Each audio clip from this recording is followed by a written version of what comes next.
General Aziz আহমেদের বিচারের বিষয়টি সরকারের পক্ষ থেকে শুরু থেকেই সেনাবাহিনীর উপরে ছেড়ে দেওয়ার এক ধরনের চেষ্টা আমরা দেখছি।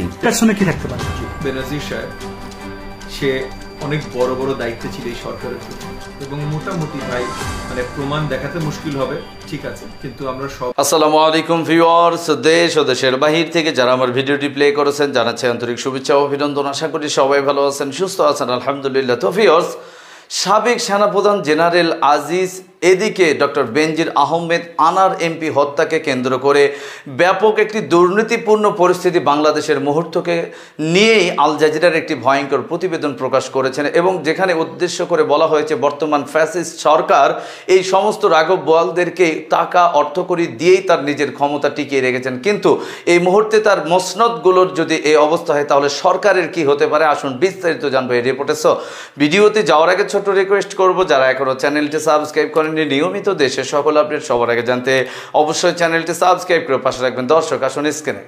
জেনারেল আজিজ আহমেদের বিচারের বিষয়টি সরকারের পক্ষ থেকে শুরু থেকেই সেনাবাহিনীর উপরে ছেড়ে দেওয়ার এক ধরনের চেষ্টা আমরা দেখছি, কিন্তু সেনা আইনের সাবেক কোনো সেনা প্রধান কিংবা জেনারেল আজিজের বিরুদ্ধে কোনো ব্যবস্থা নেওয়ার অপশন আছে কিনা তা নিয়ে এরই মধ্যে সেনা বিশেষজ্ঞদের মধ্যেই পক্ষে বিপক্ষে নানান ধরনের মন্তব্য আমরা দেখতে পাচ্ছি এবং রীতিমতো এক ধরনের বিতর্কের সৃষ্টি হয়েছে।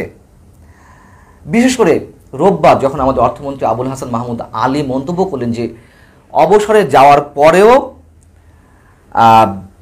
সাবেক সেনাপ্রধান জেনারেল আজিজের বিরুদ্ধে সেনাবাহিনী ব্যবস্থা নিতে পারে, তার এই মন্তব্যের পরেই এই বিষয়টি বেশ গভীরে চলে গেছে। কি করতে পারে সেনাবাহিনী এই বিষয়ে, কি করতে পারে না, সীমাবদ্ধতা কোথায়, এই ধরনের নানান প্রসঙ্গ উঠে আসছে। যেমন সেনাবাহিনীর সাবেক chief of general staff lieutenant general অবসরপ্রাপ্ত মইনুল ইসলাম তিনি মন্তব্য করেছেন যে সেনাবাহিনীর নিজ থেকে এক্ষেত্রে কোনো ব্যবস্থা নিতে পারে না। কেন? কারণ হিসেবে তিনি বলছেন যে যেহেতু জেনারেল আজিজ আহমেদ সেনা প্রধান ছিলেন এবং এই বাহিনী তার অধীনে ছিল, অতএব সেই বাহিনী তার বিরুদ্ধে কোনো ব্যবস্থা নিতে পারে না। তিনি বলছেন এ বিষয়ে প্রতিরক্ষা মন্ত্রণালয় ব্যবস্থা নিতে পারে। যেহেতু প্রতিরক্ষা মন্ত্রণালয় প্রধানমন্ত্রীর হাতে, প্রতিরক্ষা মন্ত্রণালয় কোনো ব্যবস্থা নিলে সেক্ষেত্রে সেনাবাহিনী সহযোগিতা করতে পারে। এবং তার মতোই একই ধরনের মন্তব্য করেছেন সেনাবাহিনীর সাবেক আরও দুই উচ্চপদস্থ কর্মকর্তা প্রথম আলোর কাছে। তারা একই ধরনের মন্তব্য করেছেন যে প্রতিরক্ষা মন্ত্রণালয় ব্যবস্থা নিলে সেক্ষেত্রে সেনাবাহিনীর কোনো ধরনের সহযোগিতার প্রশ্ন আসতে পারে, নচেত নয়। তবে এই মতের বিরুদ্ধে ব্রিগেডিয়ার জেনারেল অবসরপ্রাপ্ত সাখাওয়াত হোসেন, সাবেক নির্বাচন কমিশনার, আমরা সবাই কম বেশি তাকে খুব ভালো করে জানি এবং চিনি, তিনি আবার বলছেন অর্থমন্ত্রীর কথার সঙ্গে একমত পোষণ করে যে অর্থমন্ত্রী ঠিকই বলেছেন, অবসরে গেলেও সেনা আইনে সেনাবাহিনী ব্যবস্থা নিতে পারে। শুধু সেনাবাহিনীই নয়, সরকার চাইলে নিতে পারে, আদালত চাইলে স্বতঃপ্রণোদিত হয়ে ব্যবস্থা নিতে পারে, এমনকি সাধারণ মানুষের মধ্যেও থেকেও যদি কেউ কোনো ধরনের যে কোনো কারণে সেনা সদস্যদের বিরুদ্ধে আইনের দ্বারস্থ হতে চান তারাও তা নিতে পারেন। কিন্তু আমার মনে হয় ব্রিগেডিয়ার জেনারেল অবসরপ্রাপ্ত সাখাওয়াত হোসেনের বক্তব্যে একটা জিনিস গ্যাপ আছে। তিনি সেনা সদস্যদের কথা বলেছেন, কিন্তু সেনা প্রধান হিসেবে তার বিরুদ্ধে কে ব্যবস্থা নিতে পারে সেই বিষয়টি হয়তো তিনি স্পষ্ট করেননি, অথবা তিনি বলতে চেয়েছেন হ্যাঁ সেনা প্রধানের বিরুদ্ধেও এই ধরনের মানে যে কেউ ব্যবস্থা নিতে পারে আইনে দ্বারস্থ হয়ে। এখন বিষয় হচ্ছে কি যে যখন জেনারেল আজিজ আহমেদ এবং তার পরিবারের সদস্যদের উপরে মার্কিন নিষেধাজ্ঞার বিষয়টি এলো, তখন থেকেই আমাদের সড়ক সেতুমন্ত্রী, আওয়ামী লীগের সাধারণ সম্পাদক ওবায়দুল কাদের, আমাদের পররাষ্ট্রমন্ত্রী ডক্টর হাসান মাহমুদ তারা বলে আসছেন যে এটি সেনাবাহিনীর বিষয়, এর বাইরে তারা আর কোনো মন্তব্য করতে চাননি, অর্থাৎ পুরোপুরি পাশ কাটিয়ে যেতে চেয়েছেন। প্রশ্ন হচ্ছে তাহলে এই বিষয়টি অর্থমন্ত্রীর মন্তব্যের পরে এত বেশি আলোচনায় এসেছে কেন, এত বেশি প্রশ্ন উঠছে কেন?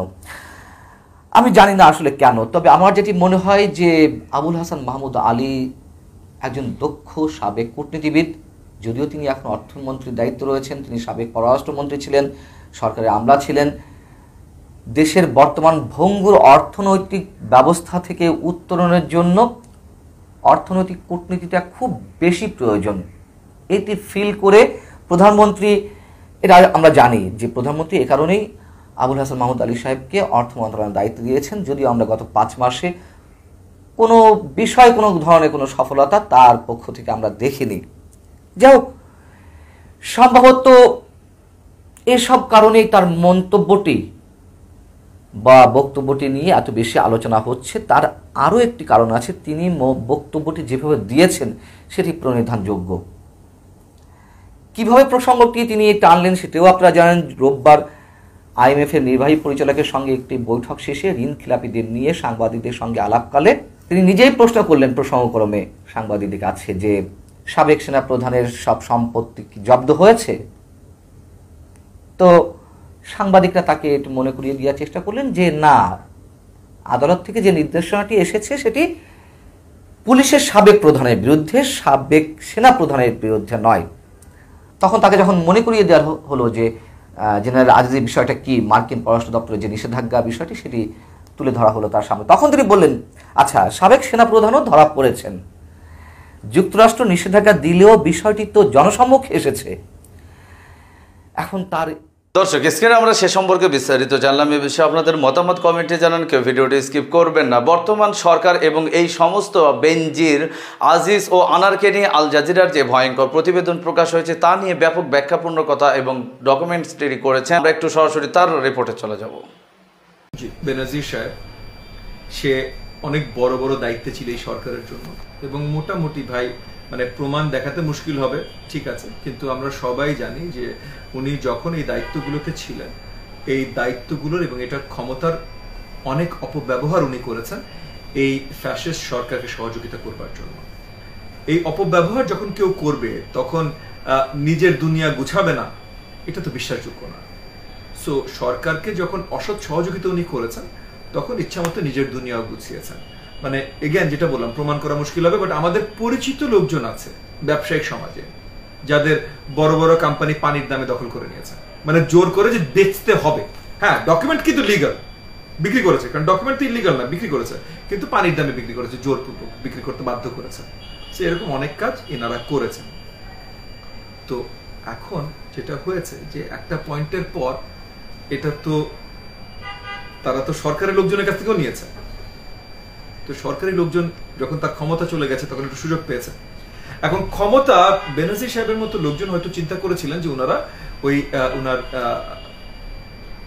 সরকারি কর্মচারীর দায়িত্বগুলো পালন শেষ করে তারপর উনি হয়তো পার্লামেন্টে আসবেন, হয়তো উনি নিজেই রাজনীতিতে এসে আইন প্রণয়নকারী হবেন।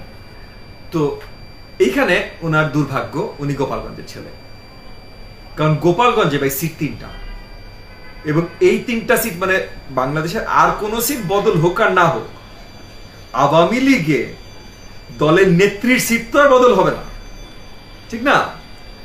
তারপর দ্বিতীয় সিট কার? দ্বিতীয় সিট নেত্রীর ভাই, তার ভাইয়ের সিট তো আর বদল হবে না। তৃতীয় সিট কার? তৃতীয় সিট বাংলাদেশের সবচেয়ে বড় কোম্পানিগুলোর মধ্যে একটা, যেটা অনেক পুরনো আওয়ামী লীগের হার্ডকোর ফান্ডার এবং উনি আওয়ামী লীগের অনেক বড় নেতা। তাহলে এই 3টার একটা সিটও বদল হচ্ছে না। এই 3টার একটা সিটও যদি বদল না হয় তাহলে বেনজির সাহেবের এমপি হওয়ার কোনো সুযোগ আছে? নাই। তাইলে এইটা কি দলের ভেতরের যাদেরকে উনি খেপিয়েছেন তারা জানে না? তারা জানে। তাহলে এখন সুযোগ, তারা সরকারি ক্ষমতা নেই, দলেও আর সে উঠতে পারবে না, তাহলে এখন সুযোগ তাকে বাড়িটা দেয়া, সেটা হয়তো সেটাই হচ্ছে, আমি জানি না কি হচ্ছে, বাট হয়তো সেটাই হচ্ছে। এটা হলো একটা। আজিজ সাহেবের সম্বন্ধে বাংলাদেশ সরকার কিছুই করেনি, কিচ্ছু করেনি। আমেরিকা স্যাংশন দিয়েছে এবং আমেরিকা এই স্যাংশনটা গত বছরও দিতে পারতো, তারা কেন দেয়নি এটা তাদের কাছে আসলে প্রশ্ন করা উচিত। হ্যাঁ, তারা আজকে দিয়েছে। এইটা নিয়ে যেমন মনে করেন বেনজির সাহেবেরটাই, এই যে বেনজির সাহেবের যে এই যে আপনার কিছু সম্পত্তি ইসে করা হলো, ক্রোক করা হলো, জব্দ করা হলো, জব্দও ঠিক করা হয়নি, মানে জাস্ট সেই সম্পত্তির কামাইগুলো ইমিডিয়েটলি পাবে না যতদিন কোর্টের আন্ডারে আছে। যত টাকার সম্পত্তি এই আয়ত্তে এসছে, কোর্টের আয়ত্তে এসছে, আপনি একটু ভালো করে খবর নেন, এর থেকে অনেক বেশি সম্পত্তি বেনজির সাহেবের আছে। বেনজির সাহেবের তাহলে ক্ষতিটা কি হবে? আপনি বলতে পারেন যে বেনজির সাহেবের নামটা এখন খারাপ হচ্ছে, লোকজন তাকে নিয়ে কথা বলছে, আল্লাহ তাআলা। দেখেন, বাংলাদেশের জনগণ যারা রাজনীতি সম্বন্ধে একটুও সচেতন, তাদের কারো কি জানা বাকি ছিল বেনজির সাহেব আসলে কি কি কাজে লিপ্ত? তাহলে তার নামটাই বা খারাপ কি হলো? এই একটু আজকে বেনজির সাহেবকে নিয়ে কথা হচ্ছে, কিন্তু বেনজির সাহেবের আসলে in the larger scale of things কোনো লস হয়নি, কিছুই হয়নি। সো ওই যে আপনি বলবেন যে না, কেউ একটু ভয় হবে যে না বেনজিরের মতো তাহলে আমরা গেলে আমাদেরও এটা হয়ে যেত, না, বেনজিরের কোনো লস হয়নি, বেনজির সাহেবের কোনো লস হয়নি। আজকে তাকে নিয়ে একটু কথা হচ্ছে, উনি তো আর ওই কথা পছন্দ করেন। আপনার যদি মনে থাকে, উনি যখন সরকারি দায়িত্বে ছিলেন উনি বারবার টিভি ক্যামেরার সামনে আসতেন না? এর আগে কোনো আইজিপি দেখেছিলেন? মানে বাংলাদেশের জনগণকে বেনজির সাহেবের আগে কোন আইজিপির চেহারা বা নাম যদি জিজ্ঞেস করেন, র্যান্ডম জনগণ বলতে পারবে না। উনি ক্যামেরা পছন্দ করেন, উনি অনেকদিন পর ক্যামেরার সামনে আবার আসার সুযোগ আপনারা করে দিয়েছেন। আমার মনে হয় উনি আরো বেশি খুশি এখন, আবার ক্যামেরার সামনে আসলাম, বুঝছেন? সেটা হলো বেনজির সাহেব। আজিজ সাহেব, আজিজ সাহেবের কি লস হয়েছে? আমেরিকা স্যাংশন দিয়েছে, তো আমেরিকা স্যাংশন তো অনেক আগে থেকে তারা প্রিপেয়ার, গত বছর দিয়েছে না? আরো 2 বছর আগে র্যাবের এগেন্সে 6 জনের দিয়েছিল না? আর আজিজ সাহেবের আগে দেয়নি কেন? মানে যেই তথ্যের ভিত্তিতে ওনাকে স্যাংশনটা দিয়েছে, এটা তো গত বছরও দিতে পারতো, এবং গত বছর দিলে হয়তো এই না আমাদের বিরোধী আন্দোলনের জন্য আরো ভালো হতো। কেন দিল না? না। আর আজিজ সাহেবের কোনো ক্ষতি হচ্ছে? কোনো ক্ষতি হয়নি, নান হোয়াটসোএভার এটার মাধ্যমে। এখন আসেন আনার সাহেব, এরা আমাদের সিক্রেট পার্লামেন্টে জায়গা পায় কিভাবে?